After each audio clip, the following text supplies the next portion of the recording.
You're nothing but a crybaby for having a great father who's always brought comfort and money into your life.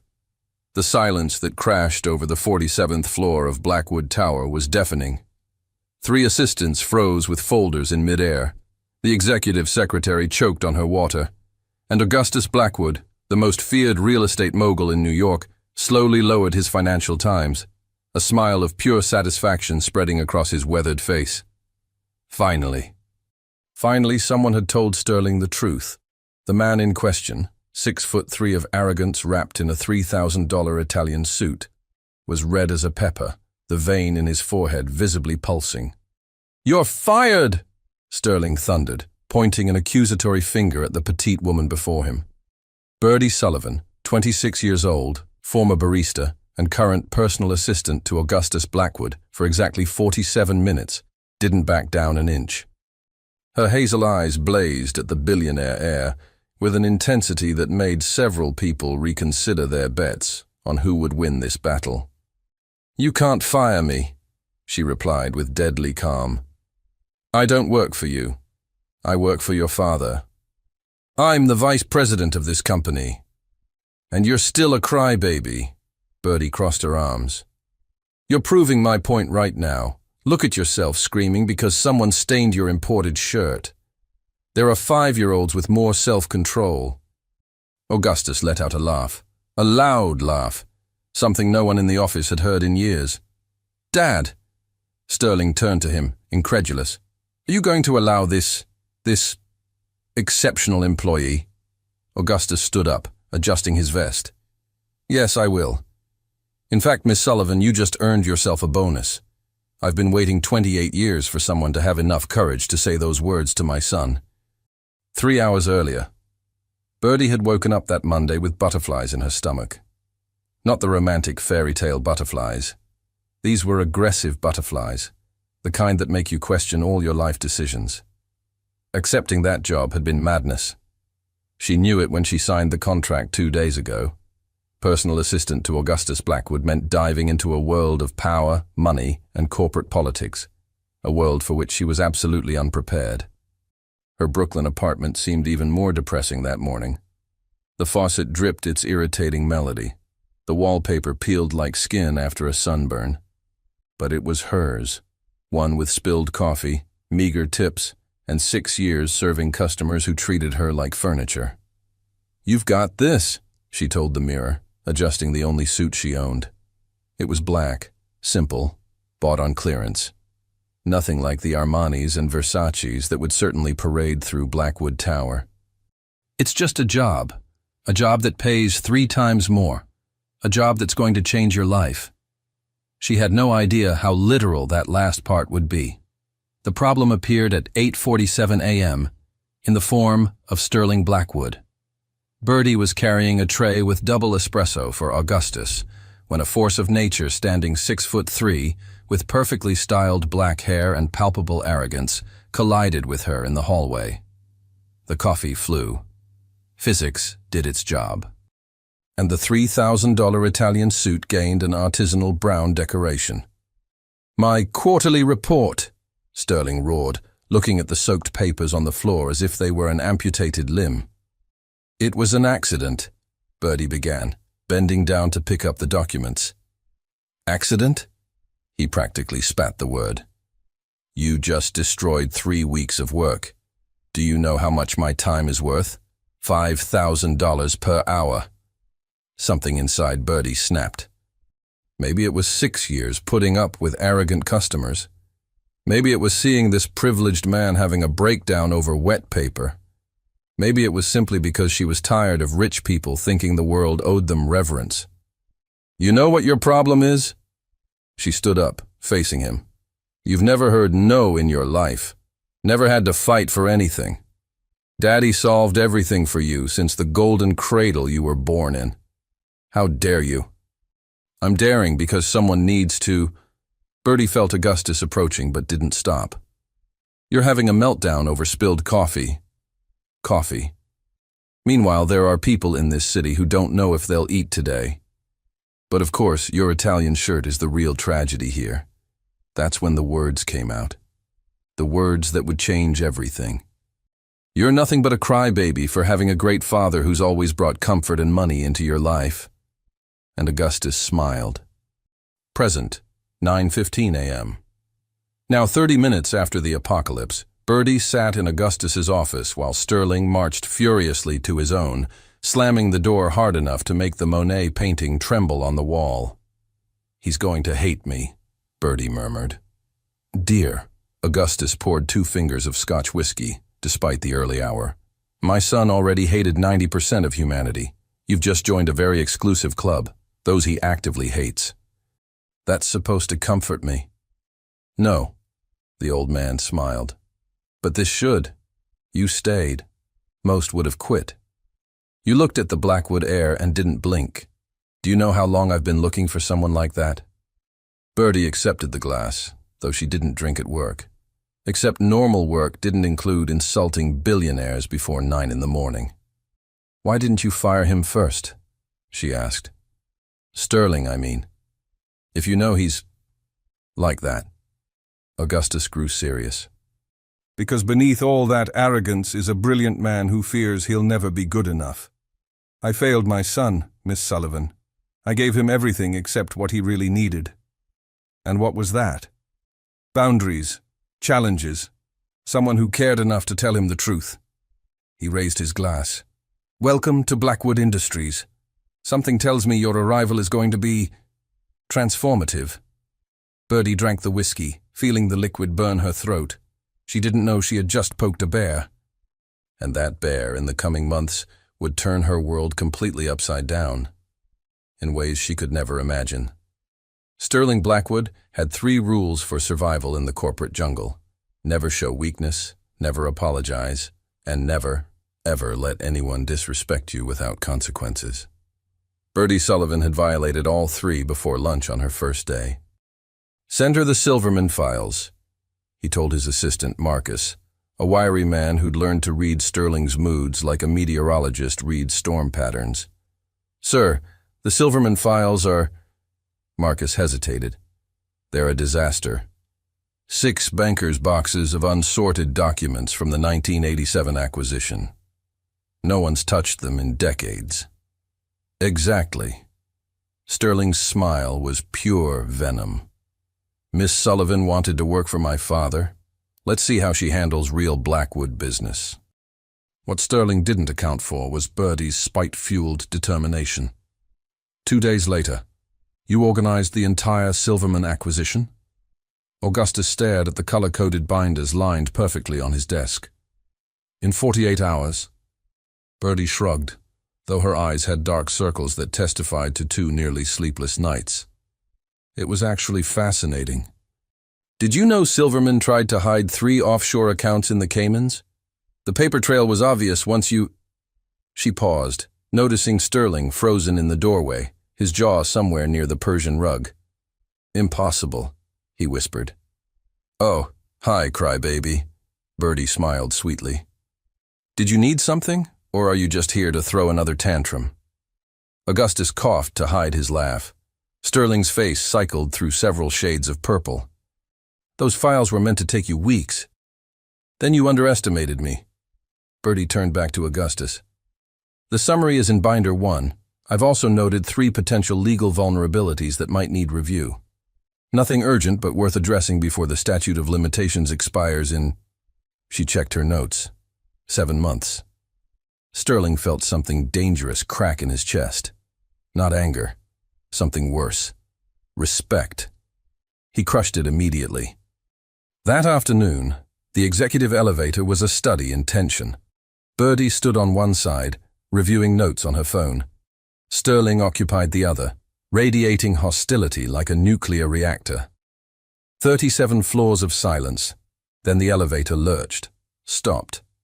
The lights flickered. "No." Sterling immediately pressed the emergency button.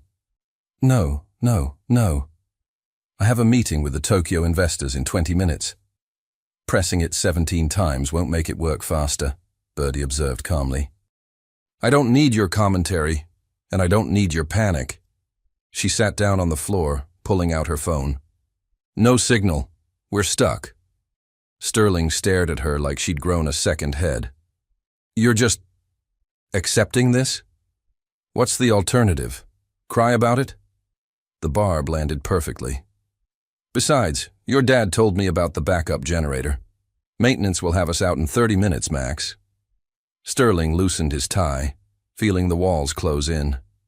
He hated small spaces. A childhood incident involving a locked closet and his parents' explosive divorce had seen to that. Bertie noticed his breathing change. Hey, her voice softened slightly. You okay?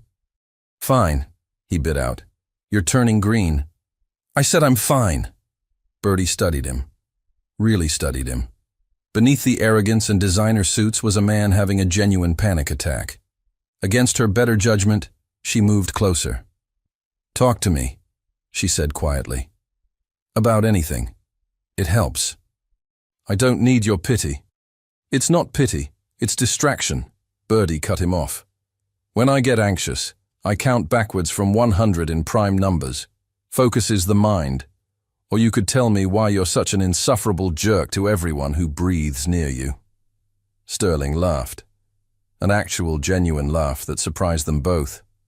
You really don't know when to quit, do you? Not in my DNA, she smiled. So, what's your excuse? Maybe it was the enclosed space. Maybe it was her unexpected kindness beneath the sarcasm. Maybe Sterling was just tired of pretending. When you're Augustus Blackwood's son, people don't see you, he said finally. They see dollar signs, opportunities, a stepping stone to power. I learned early that being an asshole keeps most of them at bay. Most, Bertie echoed. But not all. The really persistent ones stick around for the money. Sterling met her eyes. Present company excluded, apparently, since you seem determined to make me miserable regardless of compensation. It's a gift, she grinned.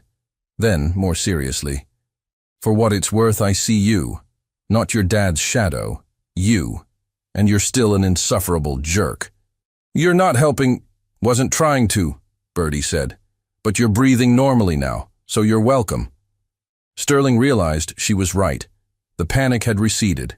The elevator shuddered back to life. As the doors opened to the lobby, they'd been descending, not ascending, Sterling found himself not wanting to leave, which was insane. Sullivan, he called as she walked away. It's Bertie. I know your name, he said. The Silverman Files. That was good work. Bertie turned, eyebrows raised. Did that hurt? Giving a compliment. Physically painful, yes. Good. She smiled. Builds character. Sterling watched her disappear into the crowded lobby, feeling that dangerous crack in his chest widen. This woman was going to be a problem. A catastrophic, infuriating, completely captivating problem. Augustus's office, evening. She made you laugh, Augustus observed, watching security footage of the elevator incident. Actual laughter, not that corporate chuckle you do for clients. Don't start, Sterling warned. I'm not starting anything. The old man smiled into his bourbon. Just noting that the last person who made you genuinely laugh was your mother, before the divorce. Bertie Sullivan is a thorn in my side. Your mother said the same about me, Augustus chuckled. Best 15 years of my life, before I ruined it with work. Don't repeat my mistakes, son. Sterling left without responding, but his father's words echoed. In his penthouse that night, staring at Manhattan's glittering skyline, Sterling made a decision. Bertie Sullivan had declared war. Fine. But she had no idea who she was fighting, and neither did he, because Sterling didn't realize yet that he was already losing. The invitation landed on Bertie's desk like a grenade. Blackwood Industries annual charity, gala black tie, required +1 mandatory for all executive staff. I don't have executive staff, Bertie told Augustus, waving the cream-colored cardstock. I'm your assistant. You organized the Silverman disaster in 2 days. Augustus didn't look up from his newspaper. That makes you more executive than half my vice presidents. You're going. I don't own a ball gown. Expense it. He turned a page. Oh, and you'll be Sterling's date for the evening. Bertie dropped her coffee. Literally. The mug shattered on the marble floor. Excuse me, Sterling's office. Same moment. Absolutely not. Sterling slammed his palm on the desk. Dad, this is insane even for you. Your usual companion, what's her name, Christina? Called off, Augustus said cheerfully via speakerphone. Something about you being emotionally unavailable. Shocking news, truly. I'll find someone else. The gala is in 3 days. Every eligible socialite in Manhattan is already booked. Augustus paused for effect. Unless you want to explain to our investors why the VP of Blackwood Industries showed up alone to our biggest networking event of the year? Sterling knew a checkmate when he saw one. You're enjoying this. Immensely, Augustus confirmed. Bertie's already agreed. She what? But his father had hung up. 2 days later, boutique on 5th Avenue. I look ridiculous. Bertie stared at her reflection in the floor-length emerald gown. The silk-hugged curves she didn't know she had, the slit revealing more leg than she'd shown since beach season. You look stunning. The boutique owner, Margot, adjusted the dress's shoulders. That color makes your eyes absolutely luminous. I look like I'm playing dress-up in a rich person's closet. Good thing you're dating one, then. Sterling's voice cut through the dressing room area. Bertie spun, nearly tripping on the hem. He stood in the doorway, devastatingly handsome in his tuxedo fitting, that infuriating smirk firmly in place. What are you doing here? She hissed. Dad insisted we coordinate. He approached slowly, and Bertie hated how her pulse jumped. Can't have his favorite charity case clashing with my cufflinks. I'm not a charity case. That dress costs more than your monthly rent, Sterling observed, circling her like a shark. Definitely charity. Margot wisely retreated. Bertie met his eyes in the mirror. Why are you really here? Sterling's smirk faltered. Truth was, he'd told himself he came to ensure she didn't embarrass him. But seeing her in that dress, hair swept up, looking like she belonged in his world. Ground rules, he said instead. At the gala, we maintain appearances. You smile, nod, and don't mention the CRYBABY incident to anyone. Or what? Or I'll tell everyone you alphabetized the Silverman files by first name like a psychopath. That was one binder, and I fixed it. Bertie whirled to face him directly. The movement brought them inches apart. Sterling's breath caught. This close, he could see gold flecks in her hazel eyes, the faint freckles across her nose, the way her chest rose and fell rapidly. Sterling, she whispered, and hearing his name without venom made something in him crack wider. Bertie, he replied, voice rough. The moment shattered when Margot's assistant dropped a box of jewelry. They jumped apart like guilty teenagers. I'll see you Saturday. Sterling left quickly, loosening his tie in the elevator. This was supposed to be a performance, a corporate obligation. So why did the thought of Bertie on his arm feel dangerously real? Gala night. The Plaza Hotel. Bertie's hands trembled as the car service pulled up.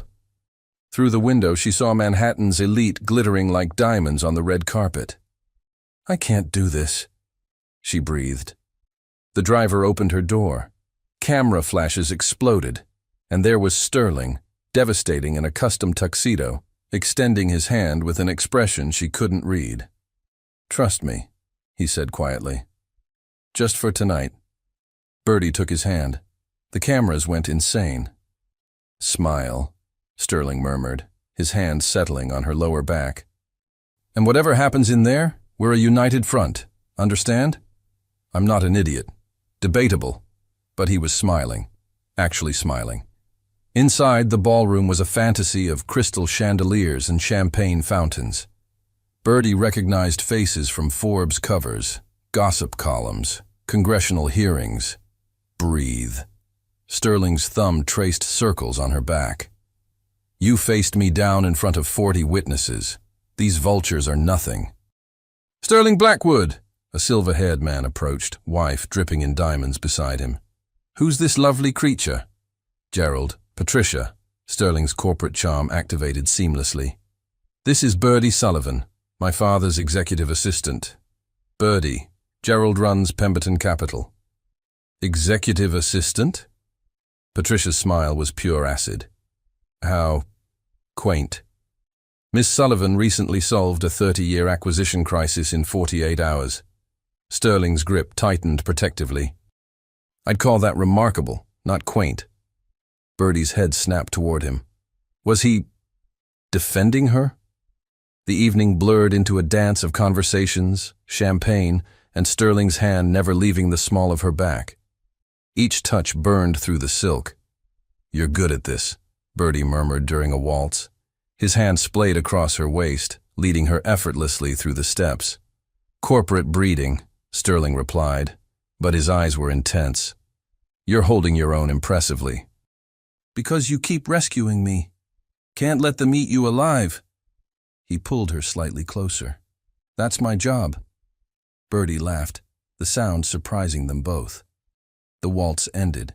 They didn't separate immediately. "Sterling," a sharp female voice cut through. "How unexpected to see you with this one." Christina Vanderbilt stood there, model perfect in red, her smile venomous. "Christina," Sterling's tone went arctic. "Lovely to see you've moved on." "Who's your companion? Your lawyer? Therapist? Both?"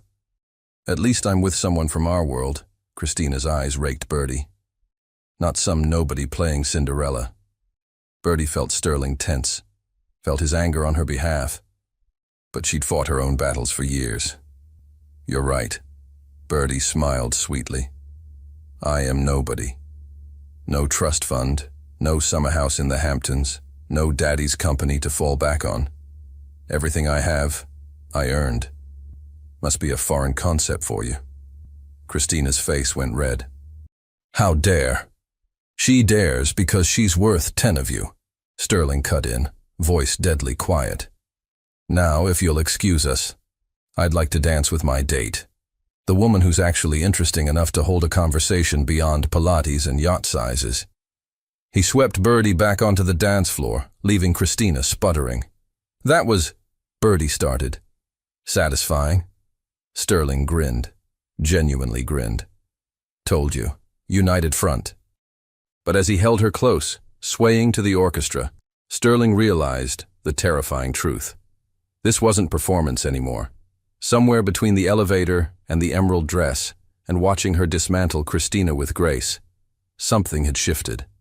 And judging by the way Bertie was looking at him, like seeing him for the first time, she felt it too. From the balcony above, Augustus Blackwood smiled into his scotch. Right on schedule. Monday morning arrived with the subtlety of a sledgehammer. Bertie stood outside Blackwood Tower, staring at her reflection in the glass doors. Saturday's Cinderella was gone. Back was the clearance rack suit, sensible flats, and the crushing reality that she'd almost kissed her boss's son in a coat check room at midnight. Almost. They'd been laughing about something, Gerald Pemberton's obvious toupee maybe, when Sterling had backed her against the wall, champagne warm and devastating, his eyes dark with want. "We shouldn't," she'd whispered. "I know," he'd breathed, leaning closer. Then Augustus had called Sterling's phone. The moment shattered. They'd ridden home in separate cars, in screaming silence. Now Bertie had to face him across a conference table and pretend Saturday never happened. Executive floor, 8:47 a.m. Miss Sullivan, Sterling's assistant Marcus, intercepted her at the elevator. "Mr. Blackwood requests you attend the 9 a.m. investor meeting. He says your Silverman analysis is relevant." Sterling requested her presence, not Augustus. Sterling. This was either an olive branch or a trap. Conference room, 9 a.m. 12 investors, 8 VPs, 1 Bertie Sullivan trying to look professional while Sterling Blackwood sat directly across from her, devastating in navy blue, eyes unreadable. "The Silverman precedent is clear," Sterling was saying, pulling up charts. "We can't risk another offshore situation like—" Actually, Bertie's mouth moved before her brain approved. The Silverman situation wasn't about offshore accounts. That was misdirection. The real issue was the dual classification stock structure that every head turned. Miss Sullivan, the lead investor, a shark named Davidson, leaned forward. "You're Augustus's assistant, yes? How exactly are you familiar with classified acquisition details?"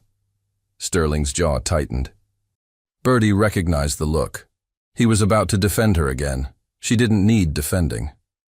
"Mr. Davidson, I organized the Silverman files." She met his skepticism head-on.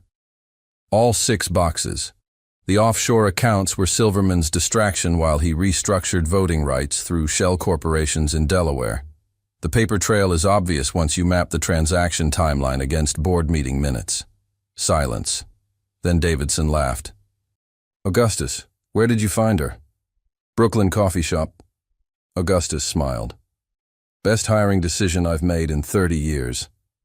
Sterling's expression was unreadable, but his eyes burned. After the meeting, "That was reckless." Sterling cornered her in the break room. "That was accurate." Birdie poured coffee with shaking hands. "You're welcome, by the way. I just saved your presentation." "You made me look unprepared."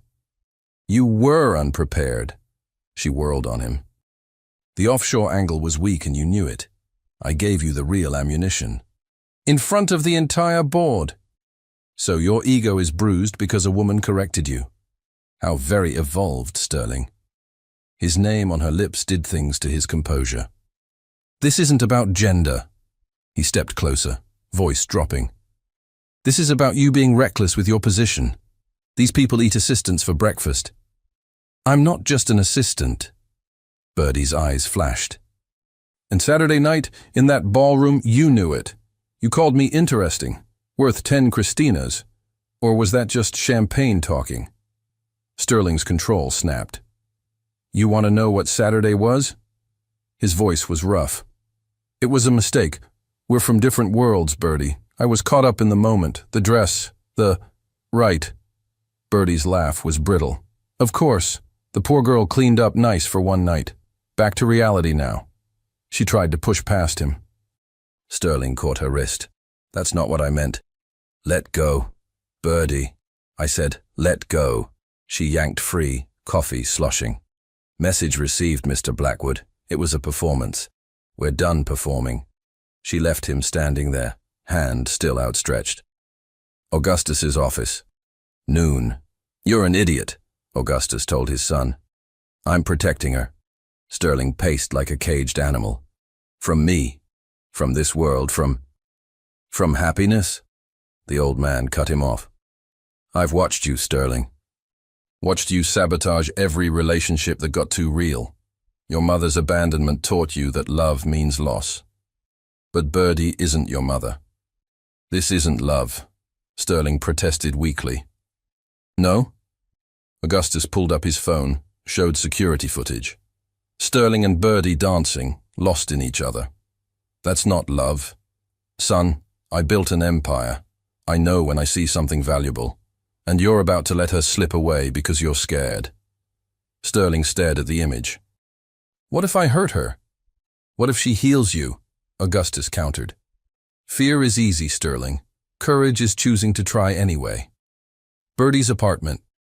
That night, Birdie ugly cried into ice cream while her roommate, Tessa, provided commentary. "So the billionaire prince said you were a mistake?" Tessa, a nurse with zero patience for nonsense, handed her tissues. "After defending you to his ex? After almost kissing you?" "He's right, though," Birdie hiccuped. "We're from different worlds." "I was stupid to think." "Think what? That you deserve happiness?" Tessa grabbed her shoulders. "Bird, you're the smartest person I know. You solved a 30-year corporate puzzle in 2 days. You stood up to a man who makes grown executives cry, and you made him laugh. The internet says Sterling Blackwood never genuinely laughs. The internet also says he's dated 47 models, and not one of them challenged him," Tessa pointed out. "You scare him, Bird. You make him feel things." "Of course he's running." Birdie's phone buzzed. "Sterling, we need to talk." Birdie, "I think you said enough." Sterling, "I said it wrong. Please. Tomorrow. Rooftop garden. 7 a.m. Birdie, "Why should I?" Sterling. Because I'm asking, not demanding. Asking. Bertie stared at the screen. What do I do? She asked Tessa. You go. Her friend smiled. And you make him grovel. Extensively. Rooftop garden. Next morning, Bertie arrived at 7:15. Let him wait. Sterling stood by the edge, looking out over Manhattan, shoulders tense. He turned when he heard her heels. You came? You have 5 minutes. Bertie crossed her arms. Talk. Sterling had prepared a speech, practiced it all night. But looking at her, guarded and hurt because of him, words failed. I'm terrified of you, he said simply. Not what she expected. Excuse me? You walk into my life, call me a crybaby, organize impossible files, look devastating in Emerald, and make me want things I convinced myself I didn't deserve. Sterling's voice cracked. Everyone I've ever loved has left. My mother, women I've tried to care about. They all leave because I'm too much work, too damaged, too human. Bertie finished softly. He looked at her, vulnerable in the morning light. I don't know how to do this, Sterling admitted. How to be real with someone. You scare me because you see through everything, and you haven't run yet. Bertie's anger crumbled. I'm not running, she said. But I won't be your dirty secret either. If this is real, it's real. No hiding. My father will have a field day. Your father already knows. Bertie stepped closer. He showed me the security footage, the dancing. Sterling's eyes widened. That manipulative old genius? Bertie smiled slightly. Yeah. They stood inches apart, Manhattan waking up around them. I'm still going to drive you crazy, Sterling warned. I'm counting on it, Bertie replied. And I have no idea what I'm doing. Good thing I'm a fast learner, he kissed her. Finally. Properly. Desperately. And the sun rose over New York, gilding everything gold. 3 weeks of secret rooftop kisses, stolen moments in supply closets, and Sterling actually smiling at work had convinced Bertie that happiness might actually be sustainable. Then, page 6, published the photo. Blackwood Ears Cinderella. From coffee shop to corner office. The image was devastating in its intimacy. Sterling and Bertie on the rooftop garden, his hand cradling her face, her eyes closed, completely lost in each other. Someone with a telephoto lens had caught their private moment and sold it to the highest bidder. Oh God. Bertie stared at her phone as notifications exploded. Oh God. Oh God. Oh God. Breathe. Sterling's voice came through her earbuds. He'd called the second it posted. I'm handling it. Handling it? Sterling, they're calling me a gold digger. They found my Instagram, my old apartment. They interviewed my former manager at the coffee shop. Who said lovely things about you, actually, Sterling interjected. Bertie, listen to me. This is what they do. They'll create a narrative. We'll ignore it. And in 2 weeks, some celebrity will have a scandal and will be forgotten. Easy for you to say. Bertie's voice broke. You're used to this. I'm not. I can't. Blackwood Tower. 9 a.m. The stairs started the moment Bertie entered the lobby. Whispers followed her to the elevator. By the time she reached the executive floor, her hands were shaking so badly she dropped her coffee. Again. Let me, a kind voice said. Charlotte from accounting helped her clean up. Ignore them. Half of them are just jealous. And the other half? Think you're after his money? Charlotte shrugged. But anyone who's seen you two together knows that's garbage. The way he looks at you? That's not about money. It was something. Not enough, but something. Sterling's office. We need to release a statement, Marcus was saying. Control the narrative before... Before what? Sterling snapped. Before they decide Bertie isn't good enough for me? Too late. The comment section already handled that. Augustus walked in without knocking. Son, you need to see this. He handed over a tablet. It was an email from the board. Concerns about optics. Questions about whether Sterling's relationship with subordinate staff represented a conflict of interest. Suggestions that perhaps Miss Sullivan should be relocated to a different department. Sterling's face went deadly calm. The calm before a hurricane. "Set up an emergency board meeting," he told Marcus. "Today." "Sterling," Augustus warned. "Think about this." Sterling met his father's eyes. "For 3 weeks I've been thinking. Time to act." Birdie's desk, 11 a.m. The desk phone rang. Internal line. "Miss Sullivan, this is Eleanor Vance from HR." The voice was professionally neutral. "We need to discuss your position at Blackwood Industries. Would you be available this afternoon?" Birdie's stomach dropped. "Am I being fired?" A pause. Too long. "We simply need to discuss some organizational changes." 2 p.m. Conference room B. The line went dead. Birdie sat motionless. This was it.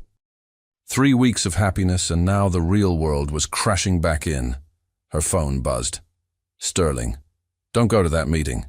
"Birdie, I have to. It's HR." "Sterling, I'm taking care of this." "Birdie, you can't fix everything." "Sterling, watch me." Boardroom, 1 p.m. 12 board members, one furious Sterling Blackwood.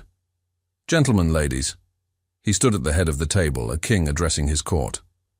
"I understand you have concerns about my personal life." "Sterling, this isn't personal," Davidson began. "It's about company policy, fraternization with subordinates." "Miss Sullivan doesn't report to me," Sterling cut him off. "She reports to my father. And before you suggest moving her, let me remind you that she's single-handedly resolved 3 major acquisition issues in 6 weeks. She's worth more than half the people in this room." "That's not the point." Another board member, Patricia Chen, spoke up. "The optics are terrible. The media is having a field day. Our stockholders are concerned." "Our stock is up 8% since the Silverman resolution," Sterling fired back.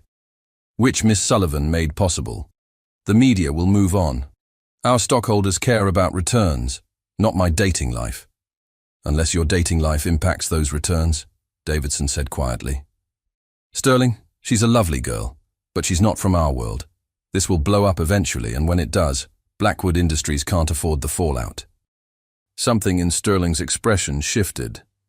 "Let me be absolutely clear." His voice was ice. "Birdie Sullivan is the most genuine, brilliant, courageous person I've ever met. She's made me better. Made this company better. And if any of you think I'm going to let corporate politics destroy that, you've severely underestimated how much I don't give a damn about your opinions."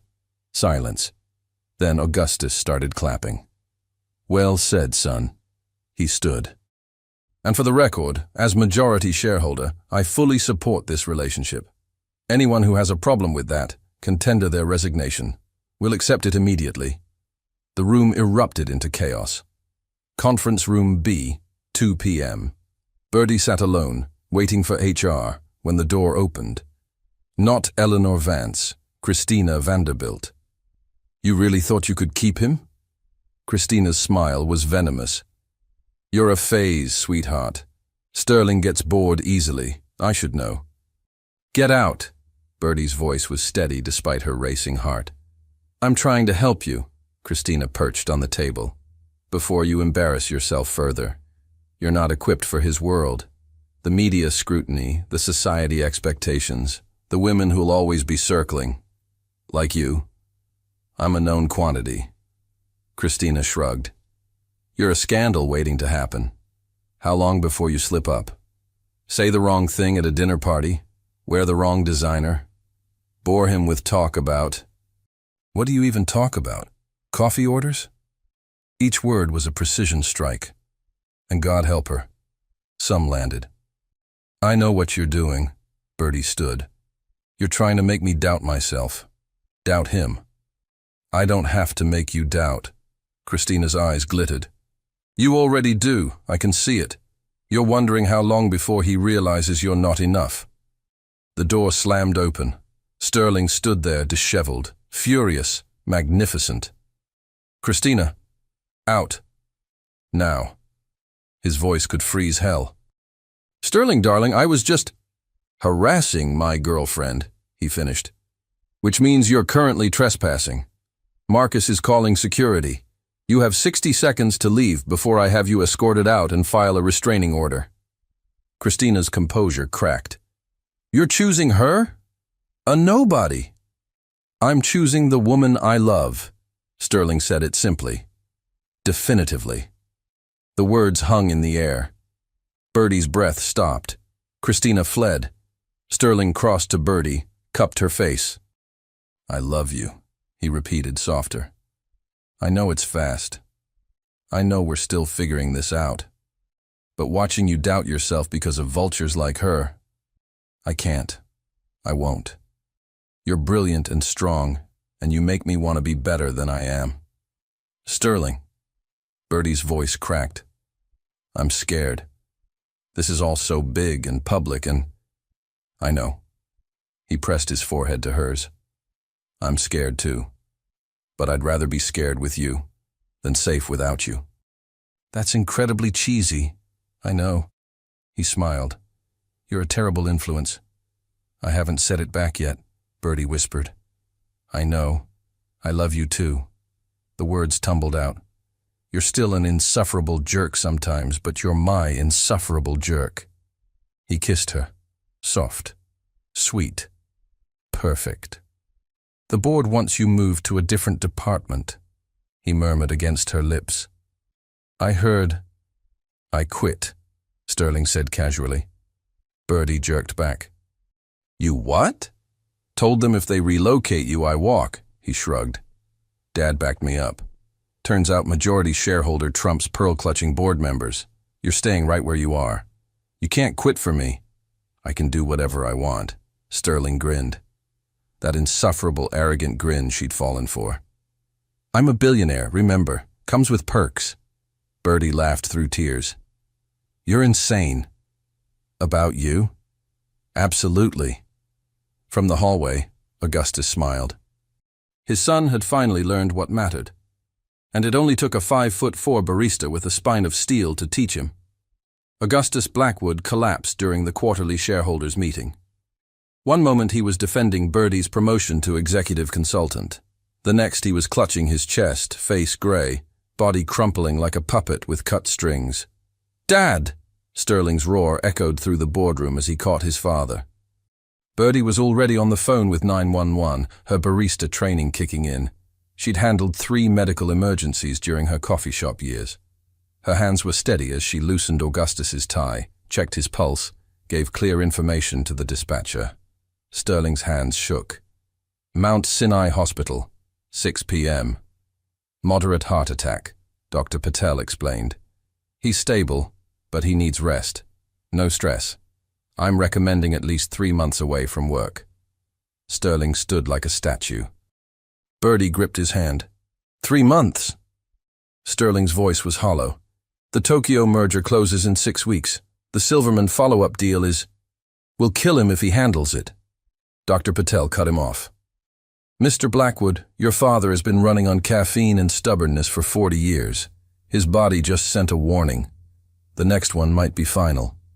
After the doctor left, Sterling sank into a chair. I can't do this, he whispered. Run the company alone. I'm not ready. I'm not him. Bertie knelt in front of him. You're not supposed to be him, she said quietly. You're supposed to be you, and you're more ready than you think. What if I fail? Then I'll be there to call you a crybaby and set you straight. She tried for levity. Sterling didn't smile. Augustus's room, 8 p.m. The old man looked small in the hospital bed. Fragile, mortal. Stop looking at me like I'm dying, Augustus grumbled. It was a warning shot, not the finale. Dad, Sterling's voice cracked. I'm sorry. For every fight, every time I pushed back, Stop. Augustus reached for his hand. You think I wanted a yes man for a son? Sterling, you challenged me, made me better. That's what sons do.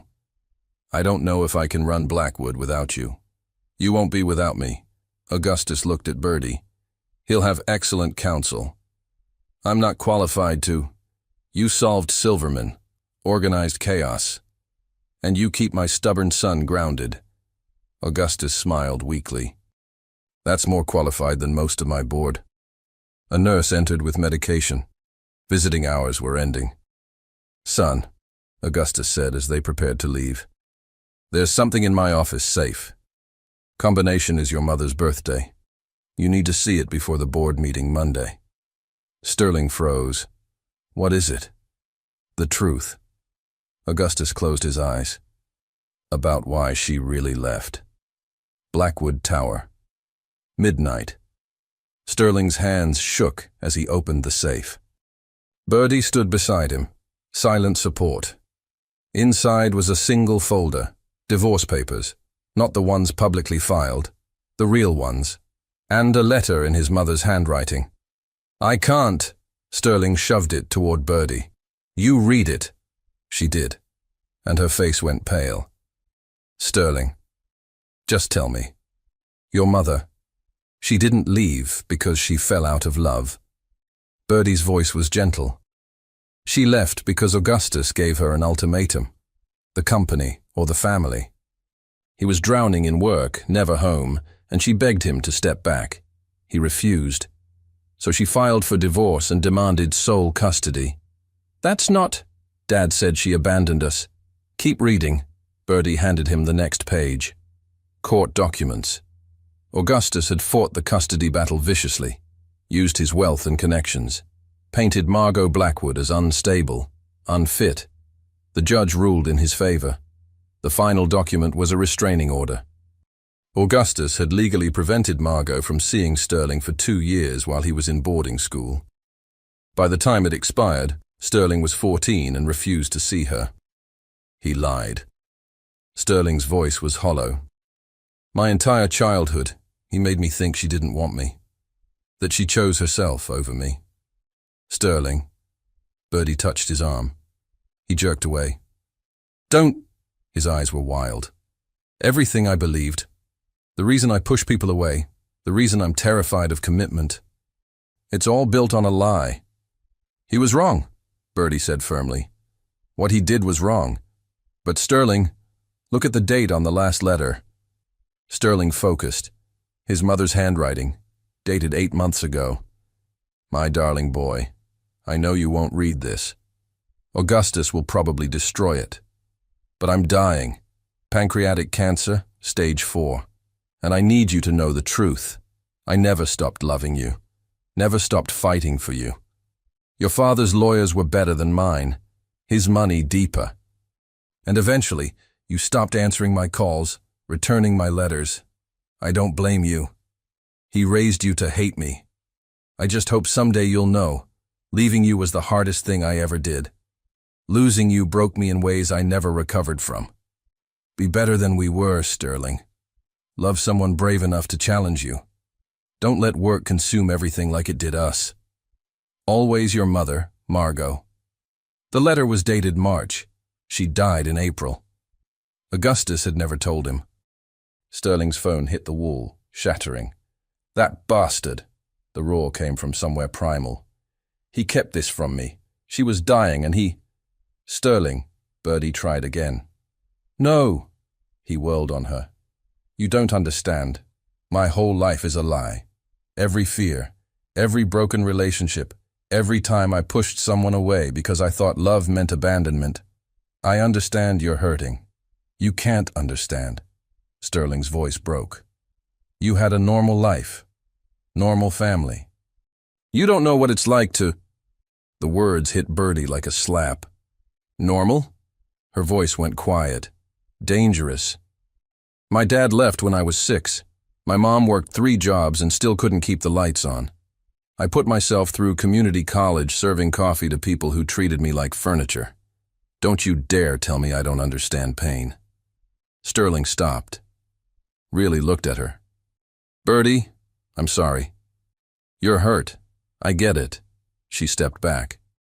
But lashing out at people who love you, that's exactly what your father did, and exactly what drove your mother away. The truth of it hit like a hammer. I need... Sterling couldn't finish. I need to be alone. Sterling, please. His eyes were devastated. I can't. I need to think. Birdie left, tears streaming. Birdie's apartment. 2 a.m. Tessa found her on the couch, surrounded by tissues. He pushed you away? His mom died. His dad lied. His whole foundation just shattered. Birdie hiccuped. And instead of letting me help, he shut down. Classic trauma response. I know, Birdie whispered. But Tessa, what if this is who he is? What if when things get hard, he always runs? Then you decide if he's worth fighting for, her friend said simply. Is he? Birdie thought of Sterling in the elevator, admitting his fears. Sterling defending her to the board. Sterling saying, I love you, like it was both terrifying and inevitable. Yeah, she breathed. He is. Sterling's penthouse, 3 a.m. Sterling stood on his balcony, Manhattan glittering below, his mother's letter clutched in his fist. His phone rang. Marcus. Sir, the board is demanding an emergency meeting. With your father incapacitated, they want to discuss interim leadership.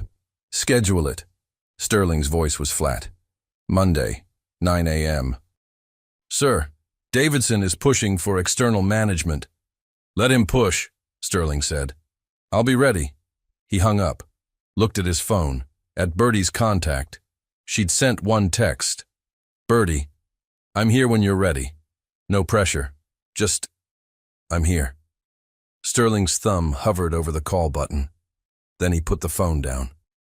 He needed to handle this alone, like he always did, like his father taught him. From his hospital bed, Augustus woke from medication-induced sleep, suddenly certain he'd made a terrible mistake. His son had finally learned to love, and Augustus's lies might have just taught him to run instead. Sterling Blackwood walked into the emergency meeting looking like he hadn't slept in days, because he hadn't. 12 board members, no Augustus, no Birdie. He'd told her not to come. Gentlemen, ladies. Davidson stood at the head of the table, Sterling's seat. In light of Augustus's medical crisis, we need to discuss interim leadership. Sterling, we appreciate your dedication, but perhaps external management. No, Sterling's voice cut like steel. Excuse me? I said no. He moved to his father's chair, sat, commanded the room like he was born to it. Blackwood Industries has been family-run for 40 years. That doesn't change because my father had a health scare. With respect, you're emotionally compromised. Patricia Chen spoke up. Your personal life is tabloid fodder. Your father just had a heart attack and you lack the experience. I closed the Singapore deal at 25. Sterling's eyes were ice. Turned the Dubai disaster into a profit. And the Tokyo merger? I've been running point on that for 6 months while Dad played golf. I am ready. But are you stable? Davidson pressed. We've heard reports, late nights, erratic behavior, a certain assistant causing distractions. Something in Sterling's chest cracked wider. Miss Sullivan is not a distraction. His voice was too controlled. She's irrelevant to this discussion. In the observation room, watching via video link per Augustus's insistence, Birdie flinched. Irrelevant. Augustus, in his hospital bed connected to monitors, swore softly. Son, what are you doing? He muttered. Back in the boardroom. Irrelevant? Davidson pounced. Then you won't mind if we implement the new fraternization policy. No romantic relationships between executives and support staff. Clean slate. Professional boundaries. It was a trap. Sterling saw it. Accept and lose Birdie. Refuse and prove he's compromised. The old Sterling, the one before Birdie, would have chosen power without hesitation. I'll need time to review, he said carefully. Davidson smiled. He'd won. Excellent. We'll vote Friday. He stood. One more thing. We're hiring Christina Vanderbilt as executive consultant for the Tokyo merger. She has experience in international markets. Absolutely not. Sterling's voice was deadly. It's not your decision, Davidson said smoothly. We've already approved her contract. The meeting adjourned. Sterling sat alone in the empty room. He'd won the company and lost everything that mattered. Augustus's hospital room, noon. You called her irrelevant. Augustus's voice was weak but furious. After everything you called her, I was protecting her, Sterling exploded. They were going to destroy her career, her reputation. So you destroyed her heart instead? Augustus struggled to sit up. I did this. I taught you that power matters more than people. That winning means sacrificing what you love. And look where it got me. Alone. Dying. While the woman I loved remarried and died without ever forgiving me. Dad, I have regrets, son. Tears streamed down Augustus's face. Your mother, you. Every moment I chose work over family. Don't make my mistakes. That girl loves you. Loves you. Despite your flaws, your arrogance, your damage. When was the last time anyone loved you for you, not your name or money? Sterling's composure shattered. What if I'm too broken? His voice cracked. What if I hurt her like you hurt Mom? Then you'll be broken together. Augustus reached for his hand. That's what love is. Not perfection. Partnership. She called you a crybaby and you didn't fire her. She challenged you and you fell in love. That's the woman you choose over everything. The company will survive without you, Augustus said firmly. I didn't. Don't make my mistake. Birdie's desk. 3 p.m. Miss Sullivan, Christina Vanderbilt appeared like a bad penny. Cleaning out your desk already. Smart. I work here. Birdie didn't look up from her files. For now, Christina smiled. The fraternization policy passes Friday. You'll be reassigned to, where do assistants go? Mailroom? What do you want, Christina? To help. She perched on the desk. Sterling's choosing the company, like he always does. Like he chose it over me, over every woman who's tried. You were just this quarter's distraction. Get out! He called you irrelevant. Christina's smile was venomous. In front of the entire board. That's what you are to him when it matters. A fun detour before he gets serious about his real life. Birdie's hands shook, because part of her, the scared part, believed it. Miss Vanderbilt. Marcus appeared. Mr. Blackwood wants to see you, now. Christina left, triumphant. Marcus waited until she was gone. For what it's worth, he said quietly. I've worked for Sterling 5 years. Never saw him smile until you. Don't let her poison what you two have. He called me irrelevant, Marcus. He's scared. Marcus shrugged. Men do stupid things when they're scared. Give him a chance to fix it. Sterling's office, 4 p.m. You wanted to see me? Christina purred. Your contract is terminated. Sterling slid papers across the desk. Effective immediately. You can't, she sputtered. The board approved. I'm acting CEO. I can... His smile was cold. You've harassed my girlfriend, violated company policy, and attempted to sabotage executive operations. Legal has everything documented. Leave quietly or leave in handcuffs. Your choice. Sterling, please. Christina's mask cracked. I still love you. You love my money, he corrected. Birdie loves me. Took me too long to see the difference. Security will escort you out. After she left, Sterling sat in the silence. He'd protected Birdie from Christina. But who would protect her from him? Rooftop garden. 6 p.m. Birdie stood where they'd first kissed, watching the sunset paint Manhattan gold. She heard the elevator. Footsteps. You came. Sterling's voice was rough. Marcus said it was important. She didn't turn around. Birdie, was I really irrelevant? She finally faced him. In that boardroom, when it mattered, was I just a distraction you needed to put aside? No. Sterling moved closer. God, no. I was trying to protect you. By denying what we are? Tears spilled. Sterling, I don't need protection. I need a partner.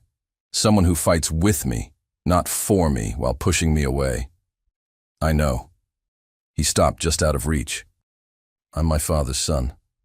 When things got hard, I reverted, chose power over people. It's what I know. Then maybe, Birdie's voice broke, maybe we both need to accept that this won't work. You'll always choose the company when it matters. I quit. Birdie's breath stopped. What? I quit, Sterling repeated. Told the board I'm stepping down. Recommended external management for the interim. I'll consult remotely, but I'm done choosing corporations over people I love. Sterling, you can't just... Watch me. He finally closed the distance. Birdie, you were right. I am broken, damaged. I'll probably mess this up 100 more times, but I'd rather spend my life trying with you than succeed at everything alone. You're not irrelevant. You're everything.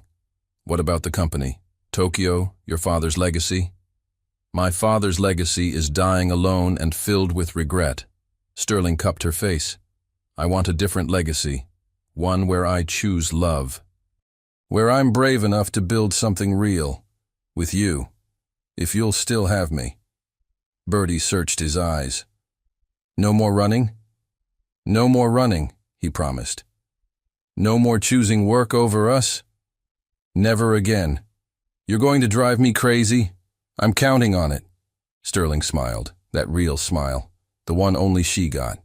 I love you, Birdie breathed. So much it terrifies me. Good, he kissed her softly. We'll be terrified together. The sunset blazed. Below, Manhattan churned. But on that rooftop, two broken people chose each other, and sometimes that's the bravest thing you can do. 6 months later. The Brooklyn apartment looked exactly the same, peeling wallpaper, dripping faucet, but Birdie had never been happier to see it. You know I own a penthouse, Sterling said, carrying boxes up 3 flights because the elevator was broken. Again. I know. Birdie unlocked the door. But Tessa's my family, and this place kept me alive when nothing else did. I'm not abandoning it just because I fell in love with a billionaire. Former billionaire, Sterling corrected, setting boxes down. Current entrepreneur with moderate success and an apartment that has working plumbing. 6 months since he'd quit Blackwood Industries. 6 months of building something new. Flashback. 3 months ago. You want to do what? Augustus stared at his son from his home office. Doctor's orders. No returning to work for 6 months. It was killing him. Sustainable housing development, Sterling repeated. Using Silverman's old properties, low-income neighborhoods, green technology, partner with nonprofits. Birdie's idea, actually. You'll lose money. Probably, Sterling smiled. At first. But Dad, I've spent my whole life building wealth. Maybe it's time to build something that matters. Augustus was quiet for a long moment.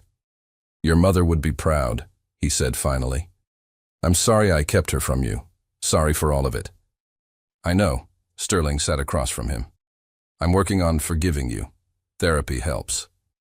Therapy? Augustus's eyebrows shot up. You're in...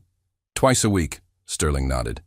Turns out decades of abandonment issues don't resolve themselves. Who knew? And Birdie. Still too good for me. Sterling's smile was genuine. But she stays anyway. We're figuring it out together. Present. Brooklyn apartment. Earth to Sterling. Birdie waved her hand in front of his face. You zoned out. Sorry? He pulled her close. Just thinking how different life is now. Better or worse? Terrifyingly better. He kissed her forehead. I actually sleep now, laugh, remember what joy feels like. Gross. Tessa emerged from her room. You two are disgustingly adorable. Also, Sterling, your father called. Again. Something about dinner. Sterling's relationship with Augustus was still healing. Probably always would be. But they were trying.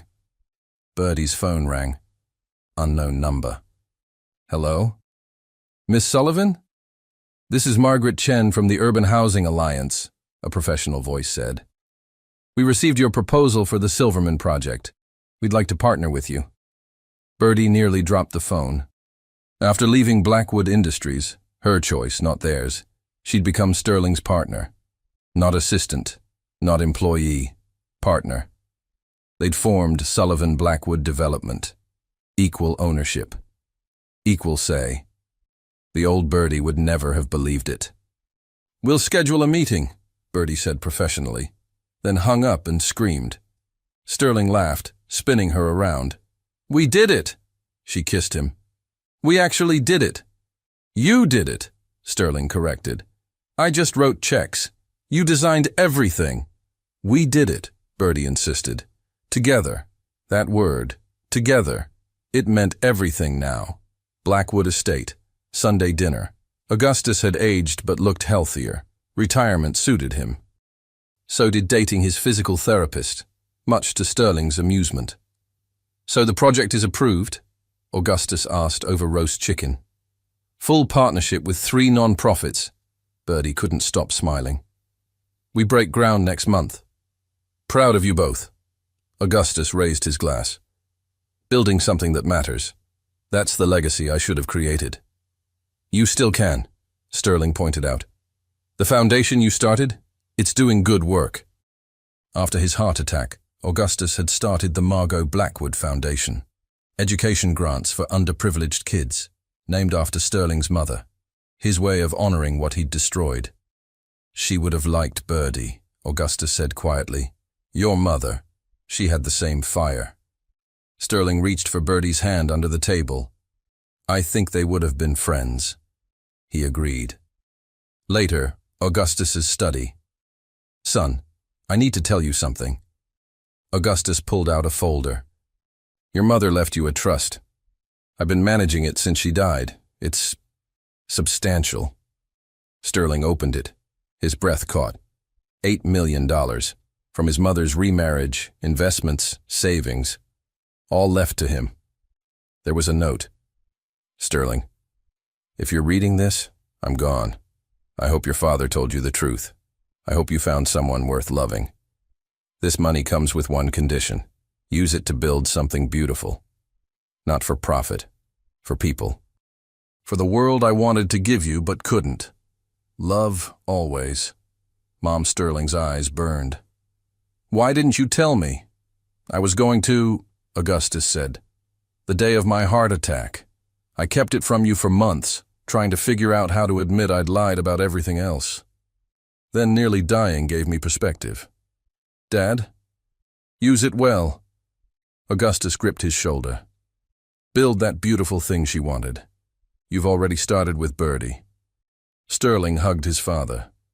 Fully. For the first time in years.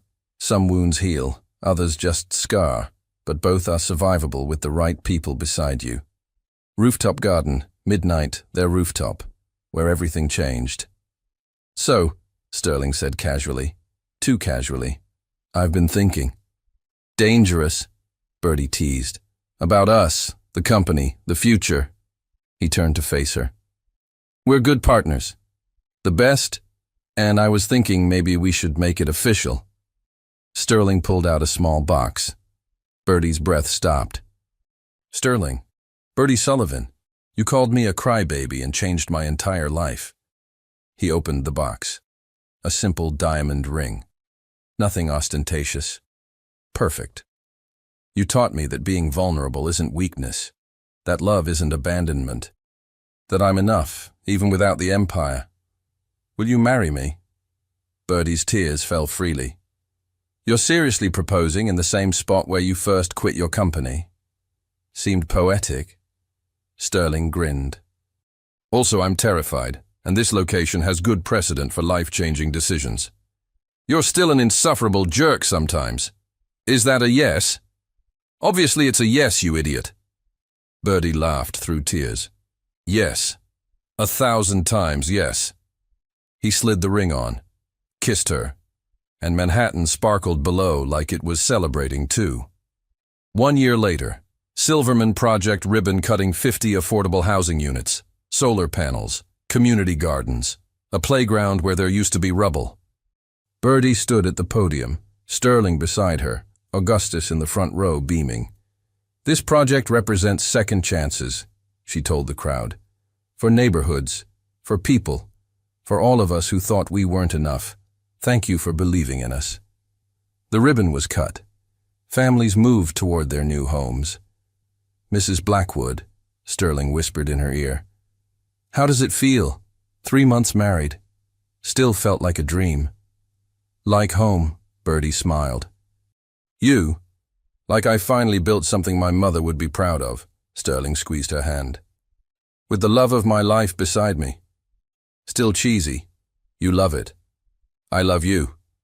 They kissed as cameras flashed, not caring who saw. Once upon a time, a barista called a billionaire a crybaby, and they both learned that the best foundations aren't built on money or power. They're built on courage, honesty, and choosing each other every single day, even when it's terrifying. Especially when it's terrifying. Because that's what love is. 5 years later, Sullivan Blackwood headquarters, Brooklyn. The office occupied a renovated warehouse in the neighborhood where Birdie grew up. Exposed brick, solar panels on the roof, a coffee bar in the lobby that hired formerly homeless youth and paid living wages. Full circle didn't begin to describe it. Mama, look! 3-year-old Margot Blackwood held up a crayon drawing. It's Grandpa Gus's house. Birdie's heart swelled. They'd named their daughter after Sterling's mother. Augustus had cried for an hour when they told him. It's beautiful, baby. Birdie kissed her dark curls, Sterling's hair, her eyes, the perfect combination. Should we hang it in the gallery? The office walls displayed children's art from every housing project they'd completed. 23 developments across 5 cities. Thousands of families housed. Mrs. Blackwood. Marcus appeared in the doorway. Yes, Marcus.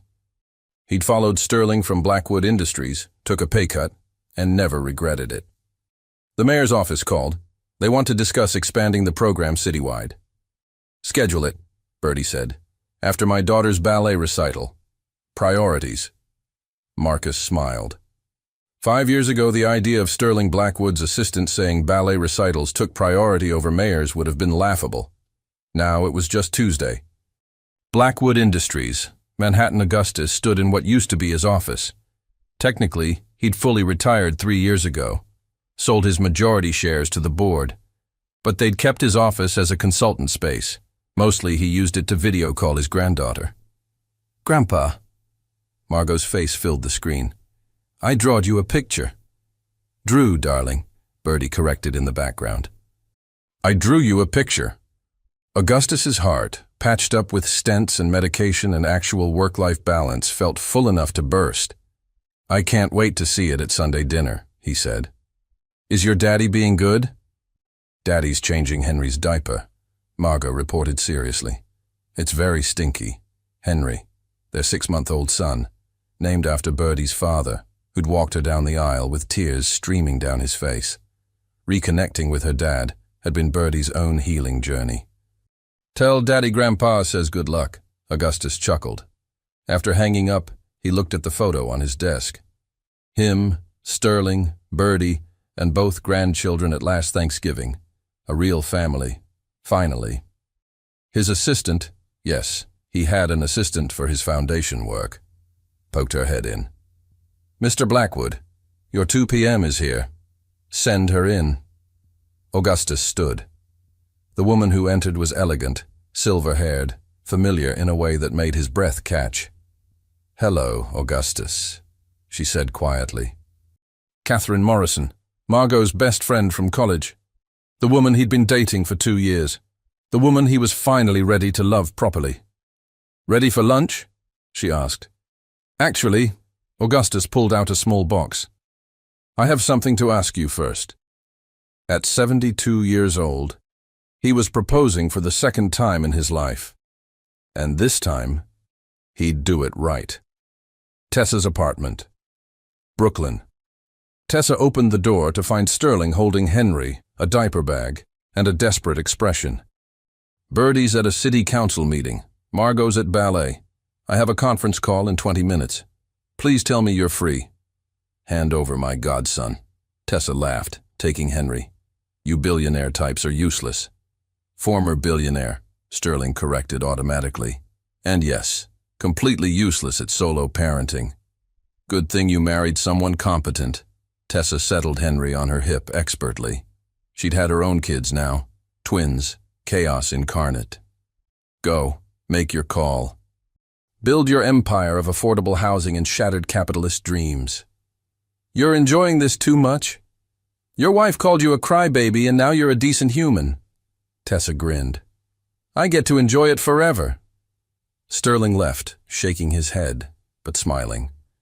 Tessa had been in their wedding, was godmother to both children, had become the sister Birdie never had and Sterling desperately needed.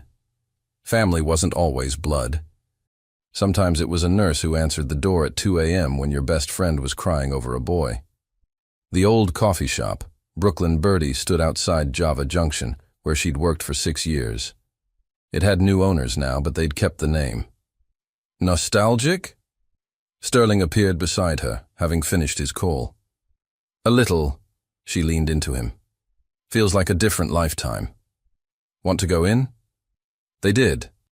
Ordered coffee from a nervous teenager who definitely recognized them from the tabloids but was trying to play it cool. This is where I perfected my latte art, Birdie said, sitting at her old corner table. Where I dreamed about getting out, doing something that mattered. And now? Sterling asked. Now I'm doing it. She smiled. With you. Building homes, raising babies, fighting with city councils about zoning laws. It's not what I imagined, but it's so much better. Even the dirty diapers? Especially the dirty diapers, Birdie laughed. Okay, maybe not those, but the rest? Perfect. Sterling's phone buzzed, a text from his father. Augustus. She said yes. Dad's engaged, Sterling showed Birdie. About time, Birdie squealed. Catherine is perfect for him. He's happy, Sterling said wonderingly. Actually happy. At 72, he figured it out. Better late than never. Birdie squeezed his hand. Your mom would approve, I think. They visited Margot's grave every month, brought flowers, told her about her grandchildren. Sterling had made peace with her absence, but he kept her memory alive. Sullivan Blackwood Charity Gala, 1 month later. 5 years since that first gala. 5 years since a borrowed emerald dress and a fake date became real. Now Birdie wore a custom gown she'd designed with a sustainable fashion company they'd partnered with. Sterling wore Tom Ford and his wedding ring, which he touched constantly like a talisman. Ladies and gentlemen, Birdie spoke to the crowd. Donors, partners, families they'd housed. 5 years ago, I was serving coffee and dreaming of making a difference. Tonight, thanks to your support, we've housed over 5,000 families. Applause erupted. But the person who made this possible, Birdie found Sterling in the crowd, isn't who you'd expect. Yes, Sterling Blackwood provided capital. But more importantly, he provided courage. He walked away from his empire to build something better. He chose people over profit, love over legacy. And he taught me that the bravest thing you can do is be vulnerable. Sterling's eyes shone. So here's to second chances. Birdie raised her glass. To crybabies who grow up, to assistants who dare to dream, and to building foundations that actually matter. The crowd drank. Later, dancing under chandeliers, Sterling held his wife close. Thank you, he murmured into her hair. For what? For calling me a crybaby. Sterling pulled back to see her face. For not running when I gave you every reason to. For building this life with me. Best decision I ever made. Birdie kissed him softly. Well, second best. What's first? That coffee shop job, she grinned. Without it, I never would have perfected my latte art, or met your dad, or called you names in front of witnesses. Your priorities are insane. You love it. I love you. Sterling corrected. Every stubborn, brilliant, beautiful part of you. They swayed, lost in each other, while around them, the world celebrated. Blackwood Estate, Sunday dinner. The whole family gathered. Augustus and Catherine officially engaged. Sterling and Bertie with both kids. Tessa and her twins. Marcus, who'd become family by proximity and loyalty. Even Bertie's father, Henry Sr., who'd flown in from Florida. I'd like to make a toast. Augustus stood, glass raised. 5 years ago, my son walked into my office and said he was quitting. I thought he'd lost his mind. Turns out he'd found it. Sterling squeezed Bertie's hand. Sterling and Bertie taught me that success isn't measured in dollars or deals. It's measured in lives changed, love given, legacies that matter. Augustus's voice cracked. I wasted decades chasing the wrong things, lost the woman I loved, nearly lost my son. But somehow, miraculously, I got a second chance. We all did. To second chances, Catherine added, raising her glass. To crybabies who grow up, Tessa called out. To women who aren't afraid to speak truth, Marcus added.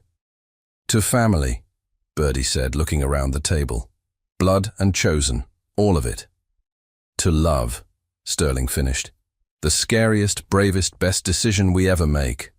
Glasses clinked, Margot giggled, Henry gurgled, and for a moment, everything was perfect. Later, the rooftop garden. Their rooftop, where it all began. Sterling and Bertie stood at the edge, Manhattan glittering below, their children asleep at Augustus's house with an army of babysitters. Do you ever miss it? Bertie asked. The empire, the power, the corner office. Not even a little, Sterling said honestly. I have everything that matters right here. Cheesy. You love it. He kissed her temple. Besides, I'm building a different kind of empire. One dirty diaper and housing project at a time. Our daughter drew you with a crown today. Bertie laughed. Wrote King Daddy under it. See? Emperor of my domain. Sterling grinned, then serious. Bertie, I need to tell you something. Her heart jumped. What? The Tokyo division of Blackwood Industries called. They're struggling with an acquisition. Want to hire me as a consultant? He paused. 6 months. In Japan. Significant money. Bertie's stomach dropped. And? I said no, Sterling said simply. Told them I'm retired from that life. But I recommended someone brilliant. You. Me? You solve Silverman. Organize chaos. Navigate city politics like a pro. Sterling cupped her face. Bertie, you're wasted on just our projects. You could consult. Make real money. I'd handle the kids. Support you. The way you've supported me. Bertie's eyes filled with tears. You'd stay home with the babies? In a heartbeat, Sterling said. If it's what you want. Or we say no together. Build our small empire and stay small. I'm happy either way. As long as I'm with you. Bertie kissed him. Hard. Thoroughly. I love you, she breathed. And I love our life exactly as it is. Small empire. Dirty diapers. Sunday dinners. All of it. So that's a no to Tokyo? That's a no to anything that takes us away from this? Bertie gestured to the city, the rooftop, them. We have everything we need. Sterling smiled. That real smile. The one she'd earned by calling him a crybaby, and meaning it. Mrs. Blackwood? Yes, Mr. Sullivan Blackwood? They'd both hyphenated, equal partners in everything. Thank you for saving my life. Thank you for letting me, Bertie replied. And there, on the rooftop where a billionaire had quit his empire for love, where an assistant had dared to dream bigger, where two broken people had chosen each other despite every reason not to. They danced. No music, no audience. Just them and Manhattan and the future stretching out like a promise. Once upon a time, Bertie Sullivan called Sterling Blackwood a crybaby, and they lived happily ever after. Not because life was perfect, but because they chose each other, every single day, through dirty diapers and city councils and late-night feedings and business deals and family dinners and everything in between. And sometimes, that's the most romantic story of all. The end.